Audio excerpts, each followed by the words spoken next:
BJP से connection पर पहले से घिरी फेसबुक पर एक और गंभीर आरोप लगा है। शांति और सद्भाव पर बनी दिल्ली विधानसभा समिति ने कहा है कि पहली नजर में पता चलता है कि उत्तर पूर्व दिल्ली में सांप्रदायिक दंगों में फेसबुक ने भूमिका निभाई। समिति ने इसके अलावा हिंसा फैलाने में व्हाट्सएप की भूमिका की जांच कराने का भी ऐलान किया है।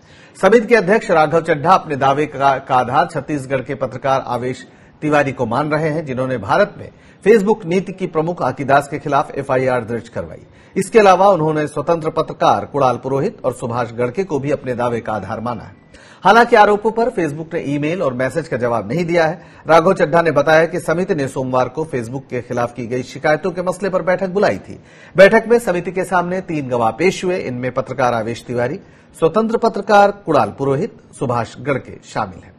राघव चड्ढा ने कहा कि समिति की अगली बैठक में शामिल होने के लिए फेसबुक अधिकारियों को समन भेजने का फैसला किया गया है। आवेश तिवारी हमारे संवाददाता रायपुर से जुड़ गए हैं इस खबर पर ज्यादा जानकारी के साथ, जिन्होंने आकी दास के खिलाफ एफआईआर भी कराई है।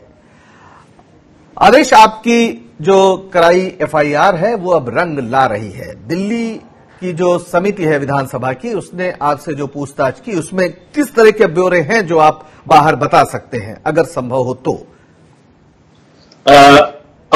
पंकज, मैं आपको पहले एक बड़ी जानकारी ये दे दूं कि बीती रात फेसबुक ने जो भारत में उसके इस्तेमाल करने वाले करोड़ों लोग हैं, उनको एक मैसेज भेजा है, जिसमें उसने ये कहा है, उस मैसेज में यह लिखा हुआ है कि 1 अक्टूबर 2020 से हम अपनी पॉलिसी यहां बदलने जा रहे हैं।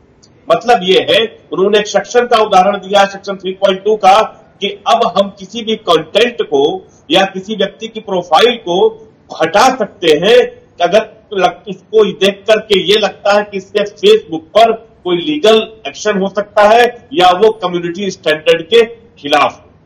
दूसरी बात कि कल जो दिल्ली की असेंबली में पीस कमेटी की जो बुलाई गई थी, गवाही जो ली गई, उसमें हमने साफ तौर पे कहा कि दिल्ली दंगों के दौरान और उससे पहले भी, विधानसभा चुनावों से पहले भी फेसबुक पर खास तौर से ऐसे कंटेंट आ रहे थे जिससे हिंदू मुस्लिमों के बीच तनाव की स्थिति और बढ़ी, उनके बीच की दूरियां बढ़ी। और केवल ये ही नहीं, इस बात के प्रमाण है कि फेसबुक ने हेटफुल कंटेंट को केवल बढ़ाया नहीं, जो अच्छे कंटेंट थे जिनसे सांप्रदायिक सद्भाव बढ़ता था, जिससे हिंदू मुस्लिम की एकता मजबूत होती थी, उन कंटेंट को हटा दिया, उन कंटेंट को रिमूव कर दिया।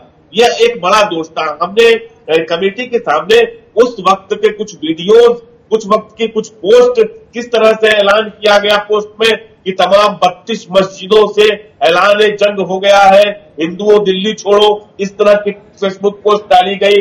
एक तरफ कपिल मिश्रा, जिनका नाम बार बार आता है, उनके पिताजी की पोस्ट, हमने उनका जिक्र किया कि रामेश्वर मिश्र पंकज उनके पिताजी हैं, उन्होंने फेसबुक पर पोस्ट डाली कि मुस्लिमों की वजह से दिल्ली दंगा हुआ, अगर कोई हिंदू किसी मुस्लिम को बचाने की कोशिश करता है तो मेरा खून खौलता है।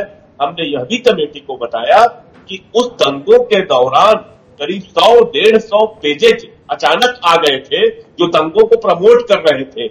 इस तरह के फेसबुक चैनल आ गए थे, नाम देकर के बाकायदे बताया कि वो फेसबुक चैनल यह कह रहे थे कि दंगों के दौरान जली हुई दुकानों को दिखाते हुए कि देखो यह कैसे इमरान की दुकान बच गई और रामलाल की दुकान जल गई। मैंने एक फेसबुक कमेटी के साथ, जो कमेटी थी विधानसभा की, उनको यह भी बताया कि अब लड़ाई जो देश के विपक्ष की है वो केवल ईवीएम से नहीं है, अब सोशल मीडिया, फेसबुक, ट्विटर के और व्हाट्सएप के खिलाफ लड़ाई लड़नी होगी।